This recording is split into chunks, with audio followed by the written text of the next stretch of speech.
पहिली अशी कारण 3 सांगणार आहे की त्या 3 कारणामुळे आपलं वाईट होतंय, आणि नंतर अशी 3 कारण सांगणार आहे की ज्या कारणाने आपलं बरं होतंय.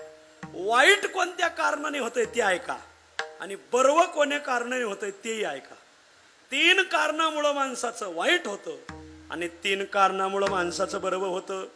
अशी 3 कोणती कारण आहेत की ज्यामुळे आमचं वाईट होतं? 1, अपसव्य बोलले, वाईट होतं. मी आणि माझं वाढविलं, वाईट होतं. आणि दैव फिरलं, वाईट होतच. विठ्ठल 1, अपसव्य बोलले की हमखास वाईट होतं.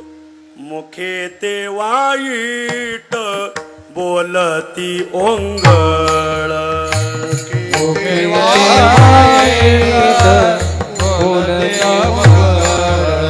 मुखे ते वाईट बोलती ओंगळ,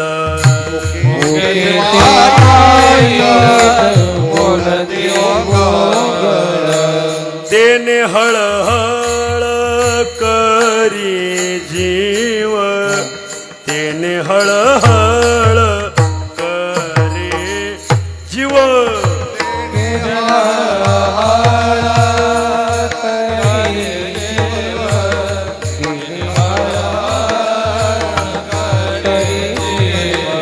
मुखे ते वाईट बोलती ओंगळ, मुखे ते वाईट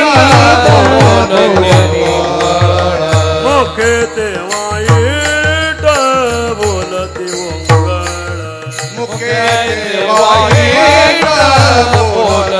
ओंगळ, देणे हळहळ करी जीव, देणे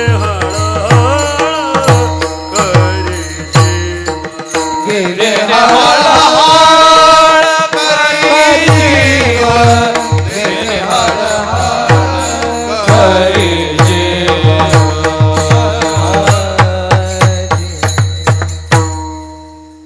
आमचे गुरुजी विठ्ठल महाराज घुले सांगायचे, जीभ हे दुधारी शस्त्र आहे. दुधारी, दुधारी म्हणजे या जीभीला इकडूनही धारे आणि इकडूनही धारे. अशा काही तलवारी राहतात की पुढच्याला लागली तरी त्याचा छेद करते, मागच्याला लागली तरी त्याचा छेद करते. तशी जीभ हे दुधारी शस्त्र आहे महाराज. या जीभीमुळं आपलं बरंच वाईट झालंय, ओंगळ झालंय, अमंगळ झालंय. कशामुळं? बोलण्यामुळं. बोलणं सांभाळलं पाहिजे महाराज.